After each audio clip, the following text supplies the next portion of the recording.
Jake hit us up, and he said, does this season seem as wide open as we've seen in a long time? I think it does, Jake. I think it does. Now, here's what we have not seen. There's still some teams we have not seen challenged. We have not seen Ohio State challenged. We have not seen Georgia challenged. We've seen Bama pushed. We've seen Clemson. We've seen LSU. Now, some would argue that, well, Duke shouldn't have pushed Clemson. My point is we've seen them. There could be flaws in these other teams we don't know about yet. So, we've seen Texas pushed. We know they're legit.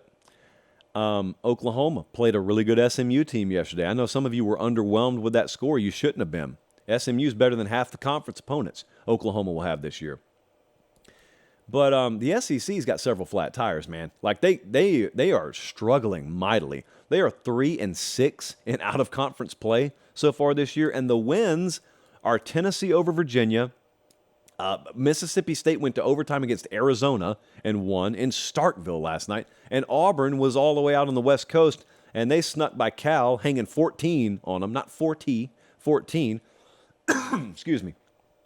And we've seen, here's what's crazy about this. So the SEC thing notwithstanding, just think about the power programs and think about the fact that, again, I'm holding my phone in my hand. And Cole Kubelik hasn't texted me. I hope he's okay. So I'm holding my phone in my hand. It's not November 10th, guys. It is September 10th. And we've seen Clemson fall. We've seen LSU fall. We've seen Bama fall. These are top 10 preseason teams by virtually any metric out there, except the JP poll. And there's so much football left to play. And so how crazy is it we're writing teams off already? I say we. I don't literally mean that. I mean a lot of people are. So much is about to happen.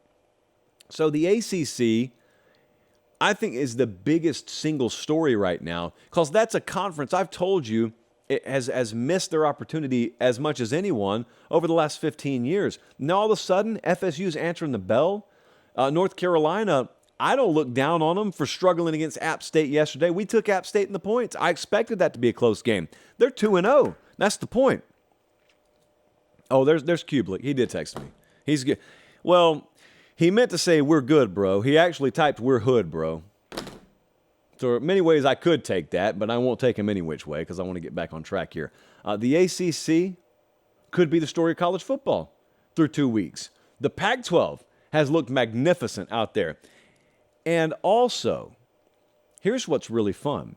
Penn State has shined so far. You got Ohio State still blemish-free, but everyone's questioning the quarterback play and everyone's questioning the offense. And my point is, if there's one big if out there. If Michigan or Georgia don't stumble, then you're not going to have a ton of competitive balance in the national championship picture. You're just going to have a handful of teams capable of winning it like you always do. But it's early, guys. If we get to a point, like if Georgia goes to Auburn in 2 weeks, and it's a dogfight in the fourth quarter out of nowhere, or if Michigan plays like, who do they play, Jesse, Nebraska or someone like that, if they just out of nowhere against Minnesota get tripped up, think about what your national championship picture looks like. You could have the biggest field of potential contenders that we've had in any playoff year, like an 07 vibe, but that was pre-playoff. In the Pac-12, man, we're through 2 weeks. I think Southern Cal's played 3 games. We are no closer to figuring out that picture out there. Utah, Oregon State, Oregon, Washington, USC, any one of them could still win it. NIL, though, and the portal, that's what I wanted to talk to you for a second about. I'm seeing a lot of folks say, oh, look at that.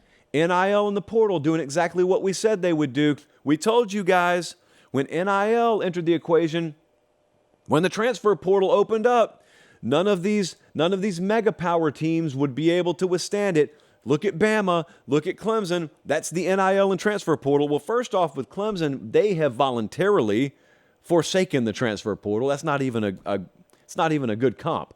With Alabama hasn't lost their ability to recruit anybody.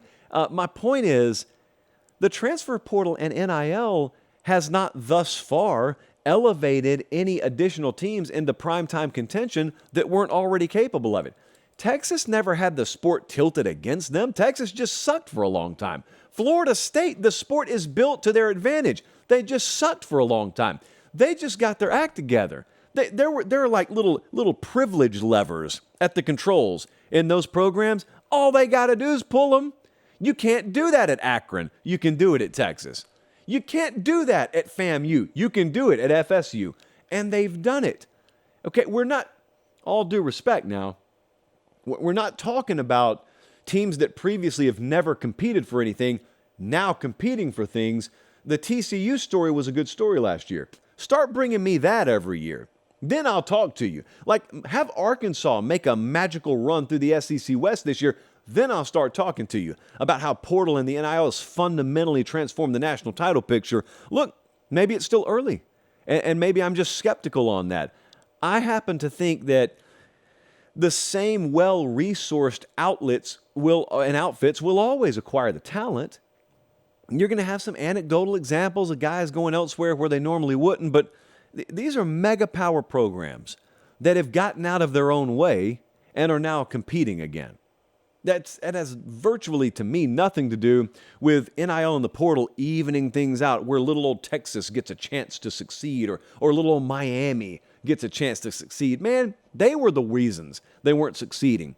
Now, the other teams I'm interested in, Oklahoma looks really good so far. Notre Dame looks really good so far. Notre Dame's got Ohio State in 2 weeks, by the way. 2 weeks. You know what, Colin? I'm looking forward to it.